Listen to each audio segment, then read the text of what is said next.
সাপে আর ব্যাঙে ছিল খুব বন্ধুত্ব। ব্যাঙ বলছে সাপ, তোমারে দেখতে খুব ভালো, তেল কুচকুচে, তারপরে তুমি যখন ফনা ধরো তাও দেখতে বেশ সুন্দর, কিন্তু তোমার একটা দোষ, এটা না বলে পারলাম না, নেভার মাইন্ড।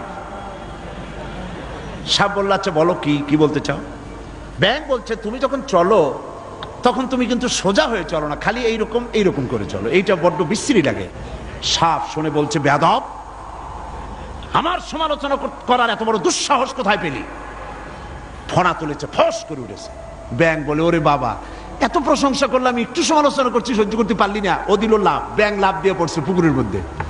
এখন ফস করে উঠছে, পাশে ছিল এক রাখাল, ফস করলো কি, আগায় দেখে যে সাপ, বাস বিসমিল্লাহ কই আরম্ভ করছে, জায়গায় শেষ, একদম সোজা।